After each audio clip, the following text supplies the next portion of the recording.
তৃণমূল নেতাকে অগ্নিয়াস্ত্র মাথায় ঠেকিয়ে কিডন্যাপ, 40 লক্ষ টাকার মুক্তিপণ দাবি, না দিলে প্রাণে মেরে ফেলার হুমকি। চাঞ্চল্য শামশেরগঞ্জে। তিনপাকুড়িয়া পঞ্চায়েতের তৃণমূল কংগ্রেস মেম্বার টুলু দাসকে অগ্নিয়াস্ত্র মাথায় ঠেকিয়ে অ্যাম্বুলেন্স করে কিডন্যাপের অভিযোগ। রবিবারের ঘটনায় আতঙ্কে পরিবার। অভিযোগ, গতকাল রবিবার পুরাতন ডাকবাংলায় তৃণমূল নেতা টুটুল দাস তার পাতার দোকানে বসেছিলেন। হঠাৎ কিছু দুষ্কৃতী দোকান থেকে তাকে কিডন্যাপ করে ফরাক্কা হয়ে ঝাড়খণ্ড নিয়ে যায়। ঝাড়খণ্ডের একটি নিরিবিলি জায়গায় নিয়ে গিয়ে একাধিক ভিডিও বানানো হয়। এমনকি টুটুল দাসের কাছ থেকে মোবাইল কেড়ে নেওয়া হয়, সিম খুলে ফেলা হয়। পরে 40 লক্ষ টাকা মুক্তিপণের দাবিতে টুটুল দাসের মোবাইল থেকেই তার স্ত্রী অপর্ণা দাসকে ফোন করে দুষ্কৃতীরা। তৃণমূল নেতা টুটুল দাসের স্ত্রী অপর্ণা দাসের অভিযোগ, তার স্বামীর নম্বর থেকেই তাকে ফোন করে দুষ্কৃতীরা এবং তার কাছ থেকে 40 লক্ষ টাকা মুক্তিপণ হিসাবে চাওয়া হয়। এদিকে তৃণমূল নেতা টুটুল দাসের স্ত্রী অপর্ণা দাস টাকার ব্যবস্থা না করতে পারায় সন্ধ্যা গড়িয়ে গেলে ডাকবাংলার একটি বাড়িতে কিডন্যাপরত তৃণমূল নেতা টুটুল দাসকে নিয়ে আসা হয়। সেখানে তার কাছ থেকে 40 লক্ষ টাকার একটি জমি বাবদ বায়না দেওয়ার নাম করে জবরদস্তি লিখে নেওয়া হয়। পরে ঘটনা জানাজানি হতে তিনপাকুড়িয়া অঞ্চলের তৃণমূল কংগ্রেসের সভাপতি শহীদুল হকের তৎপরতায় টুটুল দাসকে উদ্ধার করা সম্ভব হয়। রাতে শামশেরগঞ্জের থানায় লিখিত অভিযোগ করেছেন তৃণমূল নেতা টুটুল দাস। পুরো বিষয়টি তদন্ত করে দেখছে শামশেরগঞ্জ থানার পুলিশ। যদিও দিনের বেলায় শামশেরগঞ্জের পুরাতন ডাকবাংলার মতো জায়গায় দোকানে অবস্থায় কিডন্যাপের ঘটনা নিয়ে এলাকায় পুলিশি নিরাপত্তা নিয়ে উঠছে প্রশ্ন।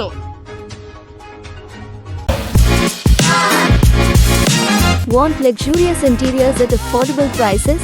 Get your dream home interiors at Swerve Sport Group. Book your free site visit today. কাল আমি আমার ডাকবাংলা মোড়ে যে পাতের ব্যবসা আছে তার অফিসে আমি বসেছিলাম। সে দুপুর 1টার সময় হঠাৎ করে জুল্লাসের ছেলে আর তার সাথে 8-9 জন লোক আরো সব ছিল। সে ছেলেগুলোর মুখ পরিচিত আছে কিন্তু নাম জানি না। তারা দুপুর 1টার সময় আমাকে অ্যাম্বুলেন্সে করে ফারাক্কা হয়ে ঝাড়খণ্ডের রাস্তায় নিয়ে যায়। ঝাড়খণ্ডে যে সেই জঙ্গল আমাকে কিডন্যাপ করে নিয়ে যায়। ওই জঙ্গলে নিয়ে যেয়ে মারধর করে, আমার ভিডিও বানায়। ভিডিও বানিয়ে বলে কি এত টাকা জাগার দরুন বায়নার ব্যাপারে কথাবার্তা বলে। 40 লক্ষ টাকার আমাকে স্বীকার করায়।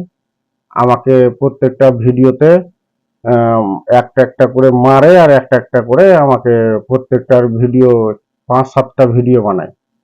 ভিডিওটা হচ্ছে কি আমি স্বেচ্ছায় ওদের কাছে জায়গা বিক্রি করতে চাইছি, এই ধরনের ওদের বক্তব্য রেখে জায়গা আমার নামে নাই।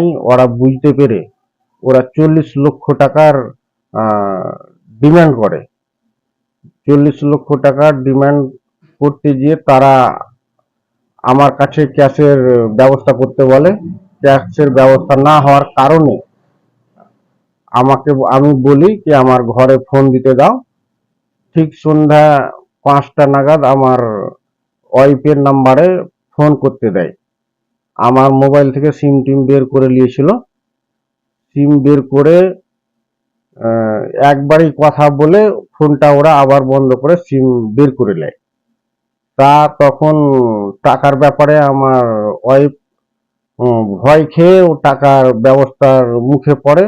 যখনই ফোনটা যায় সেই ফোন পাওয়া মাত্রই সে অঞ্চল সভাপতি শহীদুলকে ফোন করে। আমার সাথে আর কোনো ওদের যোগাযোগ হয়নি। ওরা আমাকে মারধর করে আবার আমার বাড়ির রাস্তায় আমাকে নিয়ে আসে। সে প্রায় 6টা, 6:30, 7টা নাগাদ ওই আনন্দগিরি টুরিস্ট ফিল্ডে যে নতুন একটা স্কুল হয়েছে সেই স্কুলের সামনে প্রায় 2 ঘন্টা ওখানে স্করপিও ভরে রাখে। ওখান থেকে ওদের কি পরামর্শ হওয়ার পর তারপরে ওদের রাত্রের বেলা বাড়ির ভিতরে ভরে 3 তলার উপরে আমাকে জবরদস্তি বায়নামা স্বরূপ 40 লক্ষ টাকা লেখাপড়ি করে কি হ্যাঁ 40 লক্ষ টাকা আমাকে কালকের ডেটে আমাকে দিয়েছে। আমি এমএলএ সাহেবকেও জানিয়েছিলাম, এমএলএ সাহেবকেও জানার পর বলার পরেও এখন পর্যন্ত কোনোই পাইনি। মাথায় পিস্তুল ঠেকিয়ে অ্যাম্বুলেন্সে ভরে নিয়ে গেছে আমাকে, পুরো, হ্যাঁ, লিখিত ভাবে আমি জানি, কোনো ব্যবস্থা নাই, এখন পর্যন্ত কোথাও যায়নি। আমি পেরেসে দাস্ত হয়েছি। আমি 4 চাকাতে আসছি, আমি যা সত্যি কথা সেটাই বলেছি। থানাতে অভিযোগ লিখিত করতে গিয়েছিলাম, কিন্তু অভিযোগ হয়নি। এখন চাচ্ছি এর সমাধান চাইছি। আমার নাম অপর্ণা দাস, আমার স্বামী হয়, কিন্তু ওকে কিন্তু আবার জায়গাটা আছে আমার নামে। ও কিন্তু ওরা ট্রিটমেন্ট করেছিল যে আমার হাজবেন্ডের নামে জায়গাটা আছে, ওই বলে ওকে ট্রিটমেন্ট করেছিল, কিন্তু আমার হাজবেন্ডের নামে জায়গাটা নেই, আমার নামে জায়গাটা আছে। তার জন্য ওকে এখন বলছে ওর নামে, কিন্তু এগ্রিমেন্টে সই করে লেছে যে তুই 40 লাখ টাকা তুই নিয়েছিস, হ্যাঁ, জায়গার ব্যাপারে। এইভাবে এরকম হয়ে গেছে। কিন্তু